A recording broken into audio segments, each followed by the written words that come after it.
Hi everyone, this video is going to go over how to balance nuclear reactions as well as to figure out what type they are. So by the end of this video, you will be able to successfully balance nuclear reactions and determine if you are looking at alpha, beta, gamma, or neutron decay. So grab some notebook paper and follow along, write down the problems as well as all of the steps that you need.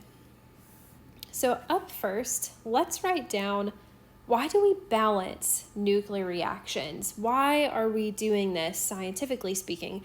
So the reason that we're balancing nuclear reactions is to show that the law of conservation of mass and energy are fulfilled. Specifically, the law of conservation of mass. Nuclear reactions are balanced to fulfill the law of conservation of mass. Okay, let's start looking at our first example. So we're going to do a total of 4 examples together, and hopefully by the end you'll be able to do these on your own. So our first example, we're going to start really basic. This is what a nuclear reaction looks like before it is balanced. So let's just start by noticing some parts here. So we notice that we have 2 things on this side, an arrow, and then something after the arrow. So you probably are thinking that it looks really similar to a chemical reaction setup, but there are a few differences. So if we look at these individually, we'll see that there are 2 numbers and then an element symbol. Over here we have 2 numbers and an element symbol. Now notice there's not any sort of fraction bar between our numbers here. And notice with these numbers, they're laid out in nuclear notations. This is nuclear notation, which you already are familiar with. And you know that the top number is the mass number. And you know the bottom number is the atomic number. And then we have some sort of symbol. So that means when we're going to balance it and we figure out what goes in this blank, we're going to need all 3 of those pieces of information. We're going to need the mass number, the atomic number, and the symbol to put in this blank. So make sure you have the problem written down, and we're going to start to solve it. Because we need 3 pieces of information, let's give ourselves 3 variables. We're going to say M for the mass number, A for the atomic number, and X for whatever element or symbol that we need to fill in there. So these are our 3 pieces of information. In order to get each of those pieces of information, we're going to set up some mini adding and subtracting equations to get that. I'm going to color coordinate. I would highly suggest that you color coordinate as well. So for our first equation, we're going to try to solve for M. So we'll notice that everything across the top goes into that first equation. And it looks like this. 55, we see 55 plus M. And then instead of an arrow, we're going to make it an equal sign, equals 55. This looks very, very doable. We can easily solve this problem. And we know that M is equal to 0. So we already found the first missing part. We know that M is going to be 0. The next thing that we're going to do is solve for A, the atomic number. So this equation, we're just going to go straight across the bottom, and we'll write down 26 plus A equals 25. Now we solve for A. We know that we'll subtract 26 from both sides. So A is equal to -1. And now we have our atomic number. So let's rewrite this equation at the top with our information filled in. Perfect. The last thing that we have to do is we have to figure out what X is. What symbol are we going to fill in? So we don't have something on the periodic table that has an atomic number of -1, but if we remember our types of radiation particles, we do have a type of radiation that has an atomic number of -1. Let's talk through the symbols for our types of radiation. Alpha radiation, you have 2 options. You will see 4/2 He, or you'll see 4/2 and then an alpha symbol. For beta, you'll see 0, -1, the Greek letter beta, which looks like a B with a line on the end, or 0, -1 with an E. Gamma radiation will be 0, 0, and then a gamma symbol. So let's take a look at the reaction we just balanced to figure out what type of radiation that matches. We are looking for 0, -1. 0, -1 is going to be beta. So you can write down either symbol, beta or E for electron. So we fill in our missing symbol, and now our reaction is completely balanced. We filled in the missing part, and we're showing that mass is conserved. And we can do a quick double check. 55 plus 0 does equal 55. 26 plus a -1, so 26 minus 1, does equal 25. And then our symbol matches beta, so our type of radiation is beta. Let's do some more problems together so that you feel more comfortable with these. Okay, here is our next problem. Take a second and copy this down onto your notebook paper. And now let's go over it and try to solve it. So if you remember, we're looking for 3 pieces of information: a mass number, an atomic number, and some sort of symbol here. So let's fill in our variables: mass, atomic number, and a symbol. And then we're going to set up our different equations. Go ahead and try to write out this equation on your own. So pause the video for just a second and try to write out the top blue equation on your own. For this top equation, we have 238 equals 4 plus m. When you solve for m, we subtract 4 from both sides, so we get 234 equals m. And that's our mass number. We've already figured that one out. Go ahead and try to write out the equation for the atomic numbers. That's the green one up there. For this equation, you should have 92 equals 2 plus a. To solve for a, we'll subtract 2 from both sides, and 90 is equal to a. Now that we have our mass number and atomic number, we can rewrite the equation and start to fill it in. So all that's left is for us to figure out this missing piece. What symbol should go next to this? Based upon the numbers, we know this is not going to be a type of radiation. It doesn't match any of those. So what we need to do is figure out which element has an atomic number of 90. So let's take a look at a periodic table. If we look at a periodic table, we're looking for something with the number 90, and we'll find on the bottom 90 is thorium with the symbol TH.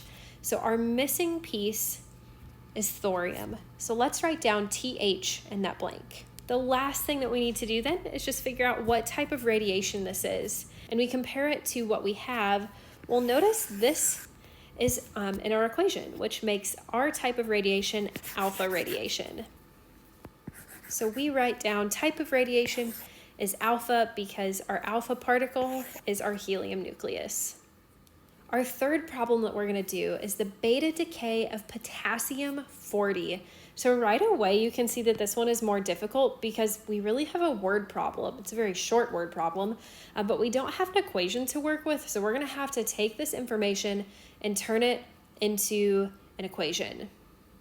So if we see what we're starting with, we know that we're starting with potassium-40, and then potassium-40 is going to undergo beta decay. So let's try to turn potassium-40 into a symbol. We know the symbol for potassium is K, and that number 40 is the mass number. So the next thing we need to do is figure out the atomic number of potassium. Potassium on the periodic table is number 19, so our atomic number on the bottom, we're going to write 19. Potassium is undergoing beta decay, so potassium is going to decay into something else. And one of those particles it's giving off, beta decay, we can write down the symbol for. If we look at our types of radiation, we see beta is right here, so we're going to use one of our beta particles for our radiation. And you can either write down beta or the E for electron. Either is fine. And now we have our beta particle written down, but we're not balanced. 19 equals -1. Nope. And 40 does not equal 0. So we need to finish out the rest of this reaction and figure out what exactly potassium is going to turn into after this beta decay. So we're going to make a blank, and we're going to try to solve for the blank, the mass, atomic number, and symbol, just like we've been doing. So now that you see it in this form, you should be able to complete this problem and figure out what goes in the blank. So go ahead, take a few minutes, pause the video, and give this problem a try.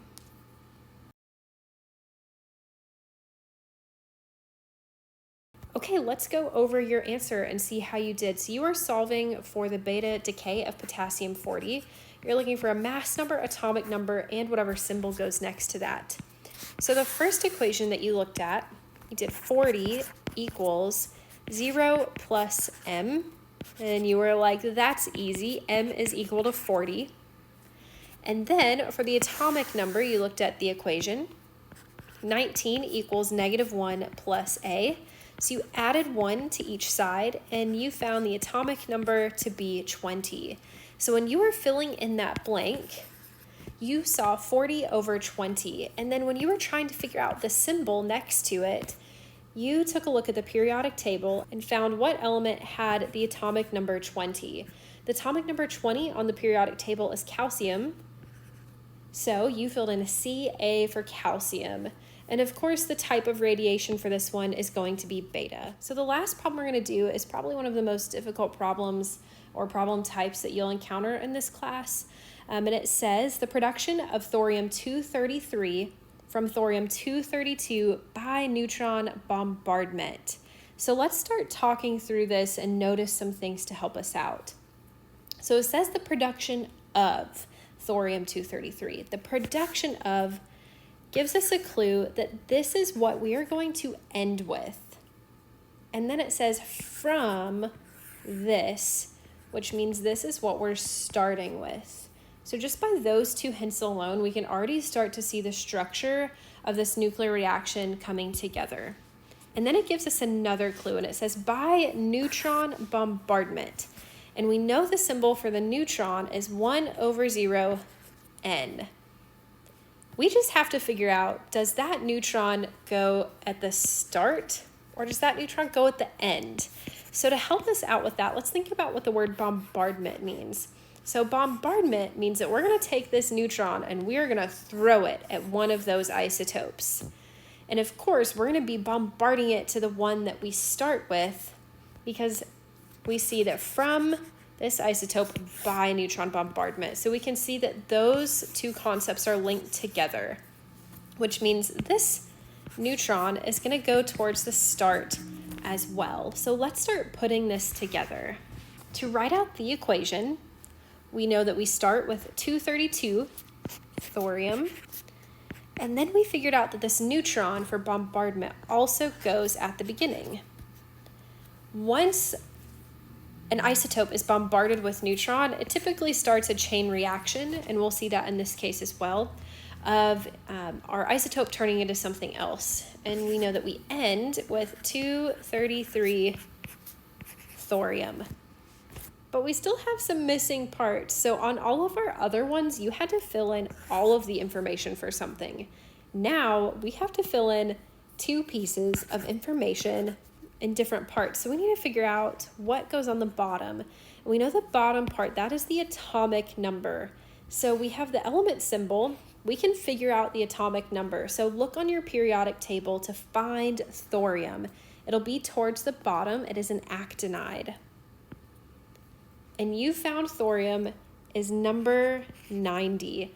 So we'll fill in 90 for both of them. And then let's double check to make sure that everything is balanced. So 232 plus 1 does equal 233, and 90 plus 0 does equal 90. So this is balanced. That's fantastic.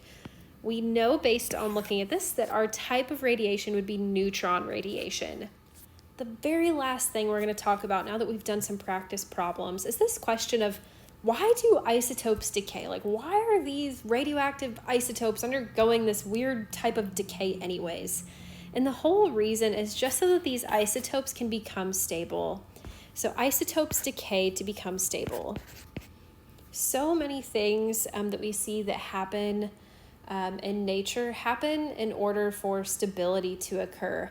And when isotopes start giving off radiation or spontaneously getting rid of part of their nucleus, it's to help them become stable and less radioactive. They want to reach a stable nucleus configuration where the nucleus is able to stay together.